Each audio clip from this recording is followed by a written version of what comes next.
system moves, right? If it is a car, position, velocity, how those things change with time, you have a model for it. Okay, so like for example, we'll just take an example for our car. I think it is, we have two components. One is our states are position x, position y, velocity x, and velocity y. These are four states. So, and we know the motion model for this. And we can write states, so it's very easy. It's a linear model actually. You can say our px dot is equals to vx, right? And py dot equals to py. And our vy dot, we say constant velocity kind of model, so 0. Vx dot is 0 and vy dot also is 0. So that's our this first equation of motion, right? If I write in state space, one is x1 dot equals to x3, x2 dot equals to x4, x3 dot equals to 0, and x4 dot equals to 0. So basically there is no u as such. There is no input to the system. So that's our model. That's the equation of motion. It says I know how my position changes, I know how my velocity is. So if life is perfect, right? If life is perfect, we don't need anything else. We say, okay, I'm starting here, and I integrate this thing, right? That's what I do. This is x dot something. So I integrate this, solve this differential equation, and get an exact solution. What is my x of t? If I know my time at t equals to 5 or t equals to 10, you will be good. But the problem is, neither I know my x naught, where you are starting. It's very hard. If I'm somewhere in this world on the test track, I'm somewhere, I don't exactly know where I am. Nor you have this exact modeling. Okay? In the car, there might be some surface that things won't be that linear. So you have two major issues here, that you don't know initial condition and you don't know exact modeling. So if I integrate this thing, then there will be noise in that integration. You'll keep losing your information. For example, let's say my car is on this is my test track, right? And initially I say, let's guess where you are. Or let's say first time without RTK or GPS measurement comes and say, okay, I think I'm somewhere here, and that's my level of uncertainty. Okay, so now things are not deterministic anymore. Things are stochastic. Stochastic means I cannot exactly say where you are, that you are here. You say, I think I'm here, and that's my uncertainty. I'm somewhere in this room, I'm somewhere in the university, somewhere on the test track. That's your confidence level. Or you can say, I'm somewhere in the test track between this gate and that. Okay. So that's the thing you want to do. So now things are stochastic, so you go into probability, basically. Okay. So probability means, now that's my belief. My belief is that I'm here with this much uncertainty. So things, now you talk in terms of belief. So when GPS gives you data, that's the belief GPS is getting. Okay. It may be that their belief is very good. So when you have RTK, so without RTK, that's your belief. That's the uncertainty level. With RTK, your uncertainty level goes down. And within plus minus 2.5 centimeters, that's where you are. So next thing is, why do we need sensors? Sensors are needed because these things are not exactly, sensors basically tell you in terms of how far you from those satellites, right? If we are using GPS, there's a receiver which basically finds pseudo range from 4 satellites. And you have 4 unknowns and you have 4 equations. You solve those 4 equations and find 4 unknowns. So 4 unknowns are x, y, z, the position, and altitude, and there's a time delay. So you have a clock on receiver and you have a clock on satellite. So satellite clocks are very accurate, but your receiver clocks are not that accurate. So there's a time bias in those So you have to estimate that also, because the distance you are measuring from GPS units depends on time difference of arrival. So say this signal left the satellite at this time, you reach at this time, and you know that these signals are traveling with speed of light. So if I know what is the time difference, to multiply speed of light, you know what is the distance between the satellite. So if there is a bias, even milliseconds will take you thousands of kilometers away from the speed of light is. So you have to estimate that. The more accurate you estimate that bias. So RTK basically takes care of those biases in that way. I have the same bias here, you have the same bias here. I subtract from yours, that bias is gone. So you get more accurate information. So you're getting these ranges.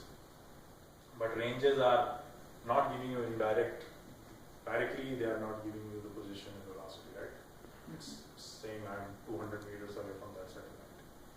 So how do you now, our objective is to estimate these things. So your sensor data is not directly giving you states, plus it is noisy also now.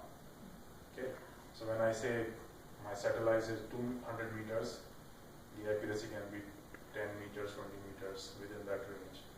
So you have noise here, you have noise in sensor measurement. So you use this noisy data to come up with these states. So that's why you need a filter to get rid of these noises, okay, to minimize that error. Okay, so now we'll see one more thing in Kalman filter is, so when you talk about these stochastic things, you talk about PDFs, probability density functions. In probability class you might have, so PDF. So how do you basically, what is the model of your uncertainty? What is the model of your noise? So if I say, I'm telling you that I am here, what is that model? Okay, it can be that you're equally likely everywhere in this room, right? That's uniform probability. And I can be anywhere in this room. One probability is Gaussian PDF, where I'm saying, for example, if we draw this picture here, you have a model that there's a mean, so you're more likely close to the mean, and then it tapers down. So if my mean is here, more likely chances are that you are here, and then chances go down as you go away from the mean. So that's a different probability model. So you use these different probability models to represent your system. Basically, what is my sensor noise and all that stuff. Okay. So Gaussian PDFs comes in very handy, and there is a reason why people use Gaussian, why everything in life can be modeled as a Gaussian probability density function. Because there's something called central limit theorem. I don't know if you have heard of that. Central limit theorem says if you take samples from different probability density functions, just randomly pick things from different programs, you take a mean of it and you mix it, the resultant thing will be a Gaussian PDF. That's why in the nature, most of the time you can get away with taking a Gaussian PDF. Okay, and Gaussian PDF is very nice. It's the best PDF possible, like best matrices possible, right? These are the best PDF possible because they can be represented by just two parameters. Okay, so in Kalman filter you'll see that everything is Gaussian. So those two parameters are, one is mean and another is your standard deviation. That's a scalar. So I always will represent this probability. So let's say I say that my x is Gaussian. So I say it is your mean and your standard deviation, basically sigma square. Okay, and this Gaussian PDF can also be multidimensional. How will it look like in a 2D picture? In 2D picture, it looks like an ellipse. So if it comes out, you have higher probability at this, and you just go taper down at it. So it's like an ellipse. That's why if I say your XY position of your car, if you put it uncertainty around it, it will be ellipse. But my car is within this ellipse. Okay. So that's why Gaussian PDFs are good. All I have to update is find is this sigma and this mean. If I know this, I know the whole distribution. Other PDFs, that's very hard. You have to like 10 or 20 parameters are there, and it's very hard to propagate these also. Okay, my PDF here is this. When I move, what will be my next PDF? How does your probability distribution change? Right? For example, it will rain today. What is the probability of that? Maybe some random probability. It will rain today given it is cloudy in the morning. I saw that thing, right? In the morning it is cloudy, that's my evidence. That means the probability increases. Similarly, like I start, okay, I'm here, and then given I'm 2 meters away from this particular landmark or from this particular satellite where I am. So you use conditional probabilities. Your probabilities are conditioned on some evidences. These sensor measurements are those conditions, those evidences. Like it is cloudy, that's an evidence. That means your probability of raining today is more. Or if it is sunny, then the probability of raining will be less. So you're conditioning. That means this measurement telling, my GPS is telling that it is already told me that you are here. That's, then given this, where will you be? Or if I say I'm 20 meters from this door, I already know that I'm 20 meters from that door, and then what will be my probability that I'm in this room? Right? That kind of stuff. So these measurements kind of acts as your conditions on those probabilities, those PDF. Okay, so in multi-dimensional also, you have any vector, any variable can be represented as a PTR Gaussian, and that means same thing. It will be m hat. That's a vector of a mean, and then you have matrix P or R or something. So it's a covariance matrix. So it tells you how far you are from things. Okay, what is your uncertainty level? So for example, when you're working with PDFs, you'll say there is a noise here, eta, in this modeling, and there is a noise W in your measurements. And all of these are modeled as zero mean. So eta belongs to zero mean. So your mean is 0, and your covariance is Q. Okay, that's your covariance matrix, is uncertainty matrix. So mean is always 0. When I add noise to it, your mean does not change. You do not become unbiased.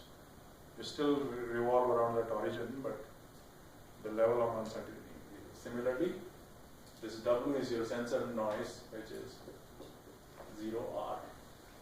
So I'm telling my noise also is Gaussian with 0 mean and covariance matrix R. So it's a white noise. It's a white noise. Yeah. You can call it white noise or Because of the zero. normal distribution. Okay. What is eta again? Eta is process noise. So eta, process noise. So this is a process, right? Going from one position to another position is a process. And this is your sensor noise. How much noise your sensor has in terms of. Okay.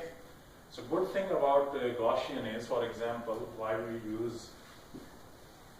So Kalman filter is on two foundations. First of all, everything is Gaussian. Whether sensor noise, process noise, your initial noise, everything is Gaussian. So you start with Gaussian and you always remain Gaussian. And the reason is, if I have X, and that's Gaussian, right? Some variable which is Gaussian. So if anything linear, when you apply linear functions on it, output also remains Gaussian. For example, y equals to cx, right? So c is a matrix, so this is a linear function. So y is also a Gaussian. And you can do some operations to find out what will be the PDF of y. If you know PDF of x, I know PDF of y. Okay, so that way. So that's Kalman filter is first, everything is Gaussian. And second, everything is linear. Okay, and then we'll come to the Kalman filter. Okay, so let's start a process of filtering. Let's say I'm here. So this is the true trajectory of the car. That's my true trajectory of the car. And now I'm starting on Kalman filter, or I want to start that process. So let's say I'm here. let's say you'll say, okay, I'm here, because you know you are on the test track, you are on the road. So uncertainty in this side will be minimum. You know that you are on the road. So this uncertainty will look like this. It will be tall. This ellipse will be, the major axis will be aligned along that track, because I know that I am on the track, but I don't know where I am exactly on the track. So that will your uncertainty look like. Okay. So that's what I am representing this as x hat. So when you are talking, I'm putting hat to represent that this is not actual position, but this is an estimated position. Okay, so in filters you use x hat or x bar. So that's my x hat now. That's my car's position. My guess. But I think I'm here. Okay, and that this thing is related with this P naught. So that's my initial uncertainty. Because you were close to a door or you did this experiment before, so you roughly know where you are on the track. Not exactly in that long, but say I'm here and that's my uncertainty.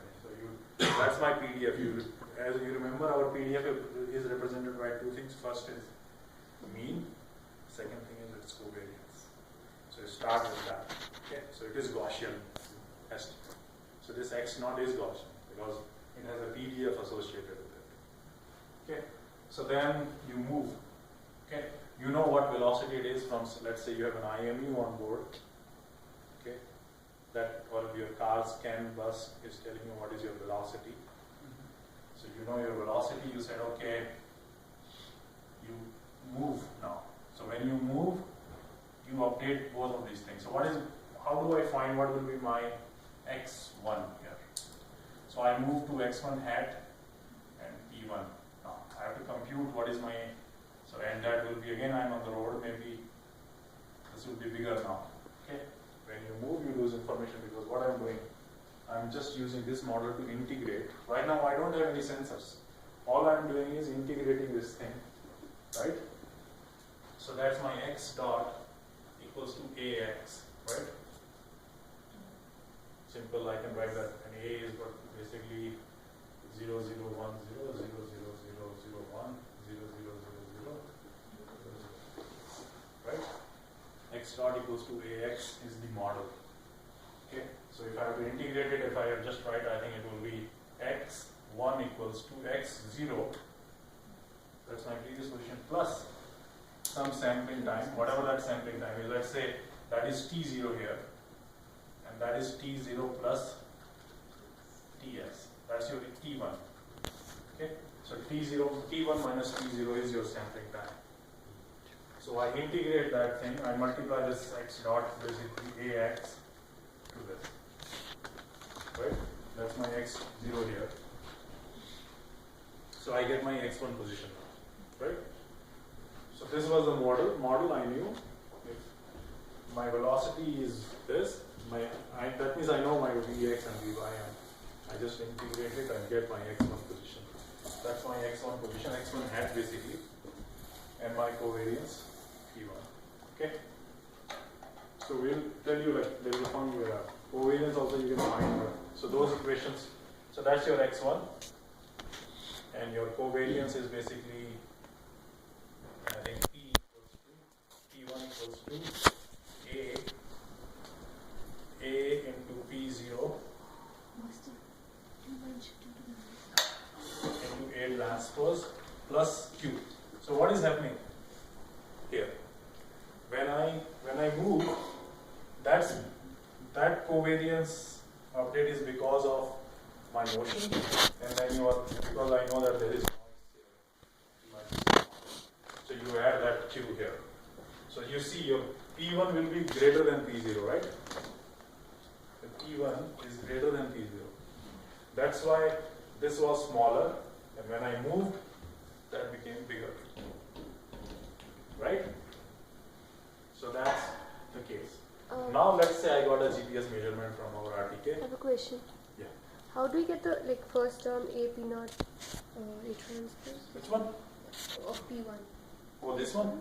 That's a derivation. That's a linear, like, for example, I know my x dot is this, then the error, so if what is basically it will be x transpose x.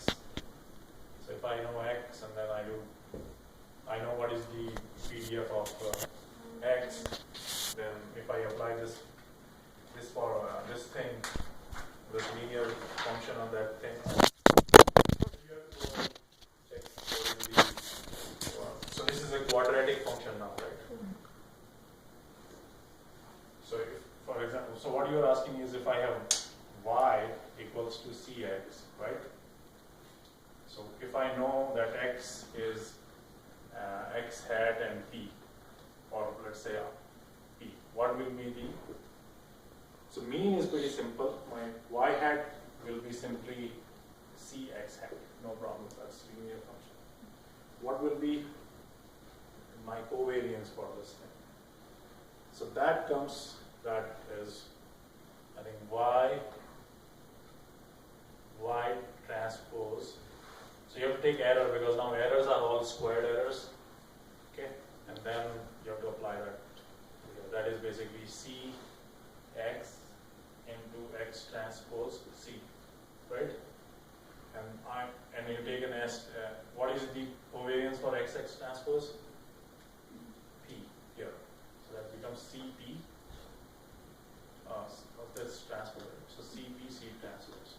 Similarly, this came a p not a transpose plus the noise thing was there, so you add a q to it. Okay, that's how you do the derivation. Okay. So this part in Kalman filter is called prediction. Okay.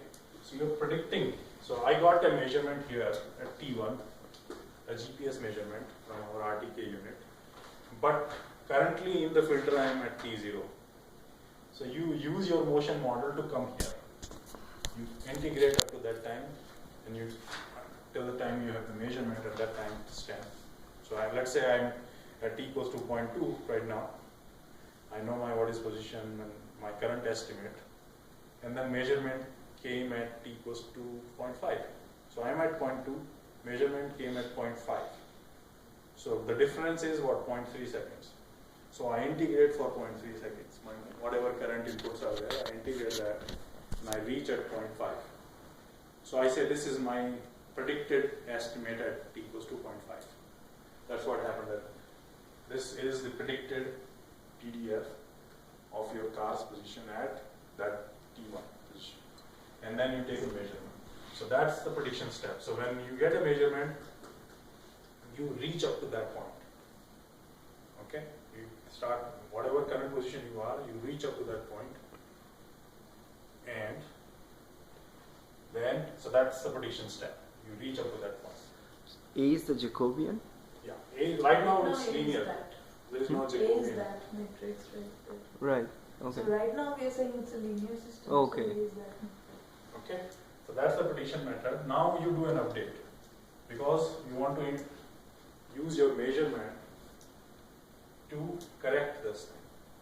Because right now it was, this process is also called dead reckoning. Okay. So somebody blindfolds you and say, just move into that direction and tell you, okay, now tell me where you are. That's basically all you know is your velocity, and I'm blindfolded and take 4 steps. I don't know how accurately I take those 4 steps. I'll end up somewhere, say, and you'll say, okay, now tell where you are. So you tell maybe I'm 0.5 meters from the gate. And then you open your eyes. And then you see the gate is there, and then you update your, which you know, I'm here. So that's the update step. So update step is basically when you get a measurement, so when you get a measurement, that's your z equals to z GPS, right? You're getting some measurement from GPS, which is basically h of x. Okay, because it's a linear function, I'm saying I'm getting all the four values from GPS, right? In our case, it is, so basically what is your h? It is an identity matrix, 4 by 4.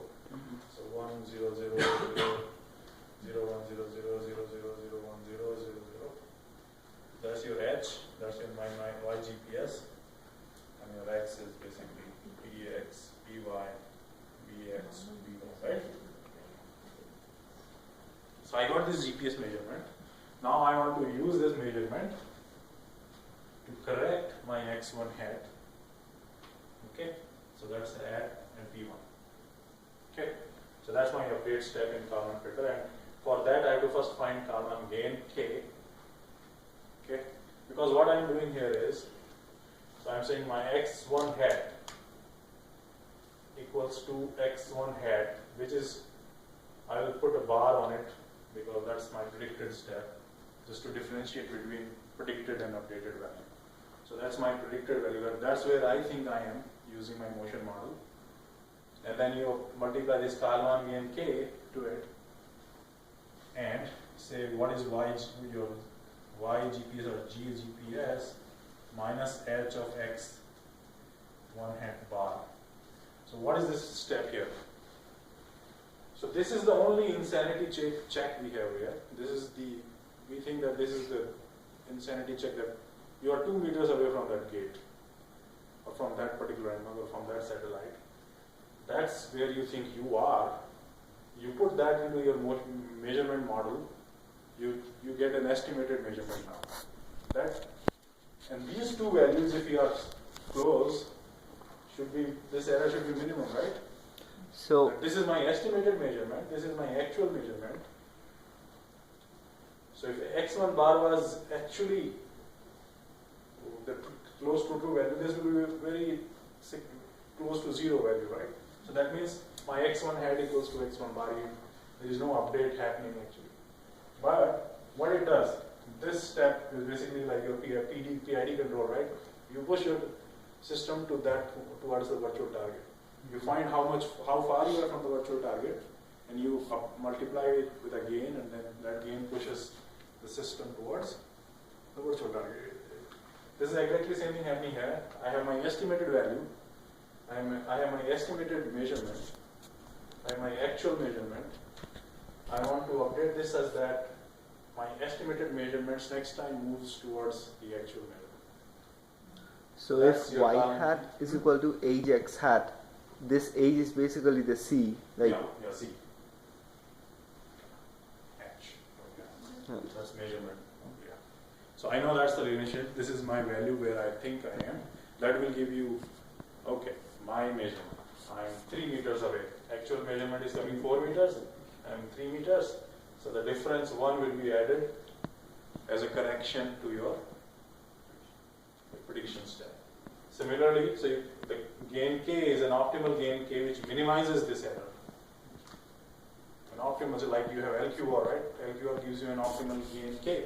Similarly, Kalman filter is an optimal filter which gives you an optimal gain k which minimizes squared error between actual and measurement error, or actually minimizes this p also. Okay, so what is that? I think it is p bar 1 h into h p h transpose p h or something. P1, I don't exactly remember the formulas, per r inverse of them. Okay, so that's your Kalman gain k. You find that's the optimal. You can see the derivations of it this game. So that basically minimizes that error. Okay, and your update step pk p1 now is identity matrix in this case is I4 minus Kalman gain k h into p1 bar. r is the measurement noise. Yeah, R is the measurement. So you get now, right? So now I have new PDF. In this case now, I have traveled here. After measurement update, this shrinks. That my uncertainty is small now. Because, why? You see that I4 minus this. So you're thinking, and these are positive definite matrices. So I'm minusing P1 bar. If I expand this thing, it is KH. I don't know if it is transpose or not.